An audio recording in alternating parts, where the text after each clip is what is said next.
हे दोस्तों, स्वागत करता हूं आप सभी का इम्पॉसिबल क्रिएटिविटी चैनल पर।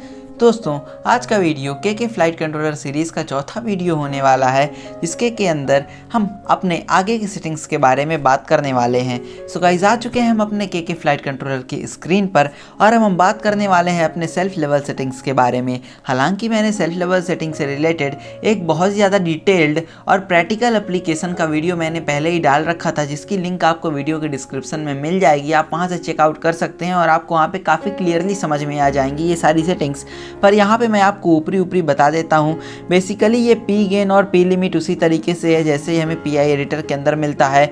और यहाँ पे रोल एक्सिस और पिच एक्सिस का एडजस्टमेंट हम तब करते हैं जब हमारा ड्रोन सेल्फ लेवल में किसी एक पर्टिकुलर डायरेक्शन में या तो पॉजिटिव रोल में या निगेटिव रोल में या पॉजिटिव पिच में या निगेटिव पिच में ड्रिफ्ट करता है, तो हम यहाँ पे सेटिंग्स का एडजस्टमेंट करते हैं, जो कि मैंने आपको सेल्फ लेवल सेटिंग वाले वीडियो के अंदर सिखा दिया था पहले ही। तो गाइस, जिसने भी उस वीडियो को नहीं देखा वो वहाँ पे देख सकते हैं सेल्फ लेवल सेटिंग्स को काफ़ी ज़्यादा डिटेल में समझने के लिए। और ये बात करते हैं पी गेन की, तो ये पावर ऑफ सेल्फ लेवलिंग है। जितना ज़्यादा नंबर स्ट्रॉन्गर होगा उतना ज़्यादा यहाँ पे आपको हायर ऑसिलेशन देखने को मिलेगा। तो नंबर जो है ज़्यादा हाई नहीं रखना, नंबर एक मिड वैल्यू के अंदर रखना है। जनरली मैं पी गेन और पी लिमिट को चेंज ही नहीं करता।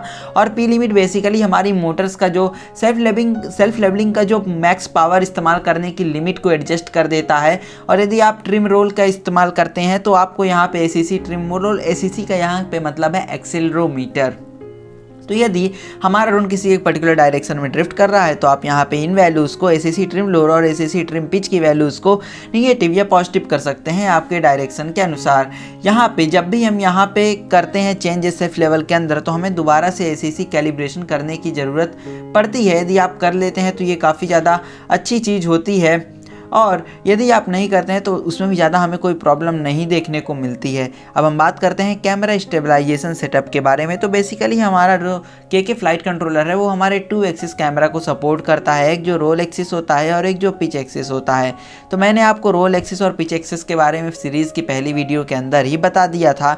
अब यहाँ पर हम बात करते हैं रोल ऑफसेट और पिच ऑफसेट के बारे में। पहले तो यहाँ पर हम बेसिकली कैमरा स्टेबलाइजेशन सेटअप में गिम्बल की बात कर रहे हैं, तो हम यहाँ पर 2 एक्सिस गिम्बल का इस्तेमाल कर सकते हैं। तो आपको यहाँ पे जो दोनों गिम्बल देखने को मिलेंगे, तो उसका जो रोल ऑफसेट है, रोल ऑफसेट का मतलब सर्वो जो मिड पोजीशन है वो कितनी वैल्यू पे रहेगी, और जो पिच ऑफसेट है वो सर्वो की मिड पोजीशन, पिच वाले सर्वो की मिड पोजीशन कितनी वैल्यू पे रहेगी। तो सर्वो इस्तेमाल करते हैं तो हम 50 पे रखते हैं, मतलब एकदम मिड रेंज में ये वैल्यू रहेगी। अब बात करते हैं रोल गेन की, तो जब हम इसे 0 पे रखते हैं तो मतलब कि हमारा जो कैमरा गिम्बल है वो डिसेबल्ड है।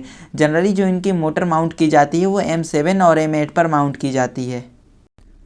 और यही हमारा इसका जो सेटिंग है वो यही है कि हमें जो भी सर्वो की मोटर माउंट करनी है वो M7 और M8 पर माउंट ही करनी है। मतलब आप ऑक्टोकॉप्टर अगर ड्रोन से बना रहे हैं तो आप 2 एक्सिस गिम्बल का इस्तेमाल नहीं कर सकते हैं, हेक्साकॉप्टर तक ही इस्तेमाल कर सकते हैं।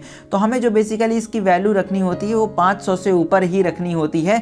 और यदि आप यहाँ पे देख सकते हैं लोग 1500 तक भी वैल्यू रखते हैं। इवन मैंने इसके ऊपर भी एक डिटेल वीडियो बनाया था, जब मैंने कैमरा गिम्बल सेटअप भी मैंने एक्सप्लेन कर रखा है अपने चैनल के अंदर ही। और साथ ही साथ मैंने के फ्लाइट कंट्रोलर का इस्तेमाल करके एक क्वाडकॉप्टर ड्रोन कैमरा बनाया था। यहाँ पे यदि आपका सर्वो रॉन्ग डायरेक्शन में मूवमेंट करता है तो आपको चेंजेस यहाँ पे क्या करने हैं कि उस वैल्यू को, जैसे यहाँ पे हमने पॉजिटिव रखा, उसे निगेटिव रख देना है। 500 से ऊपर ही वैल्यू रखें और तभी आपका जो सर्वो का मूवमेंट है वो इनेबल हो पाएगा। और रोल ऑफसेट के अंदर यहाँ पे 50% होता है, मतलब जितना रोल सर्वो 50% निगेटिव इस्तेमाल कर सकता है और 50% पॉजिटिव इस्तेमाल कर सकता है। हमें सेम चीज़ ही अपने पिच गेन के लिए भी करनी होती है। इसकी वैल्यू भी हमें 500 से ऊपर ही रखनी है। और यदि यहाँ पे रॉन्ग डायरेक्शन में हमें मूवमेंट देखने को मिल रहा है तो उस वैल्यू को हमें निगेटिव कर देना है। यहाँ पे हमें जो अपना पिच ऑफसेट का वैल्यू हो 50% के आसपास ही रखना चाहिए। वैसे डिफ़ॉल्ट तो 50% ही होता है। अब गाइज हम बात करते हैं, ये सारी चीज़ें तो हो गई, पर यदि हमारा गिम्बल फिर भी अटक के चल रहा है तो मैंने एक आपको सिग्नल स्मूथनिंग का इस वीडियो के पहले वाले वीडियो के अंदर मैंने बताया था। आप सर्वो फ्रीक्वेंसी को एडजस्ट कर सकते हैं। जनरली के फ्लाइट कंट्रोलर हमें जो है बहुत स्मूथ गिम्बल रोटेशन नहीं देता है, और यहाँ पे एक हमारी लिमिटेशन है कि हम केवल 2 एक्सिस गिम्बल्स का ही इस्तेमाल कर सकते हैं। सो गाइस, उम्मीद है आज का वीडियो आपके लिए रहा होगा इन्फॉर्मेटिव और नॉलेजेबल। मिलते हैं किसी नए वीडियो में किसी नए टॉपिक के साथ, तब तक के लिए गुड बाय।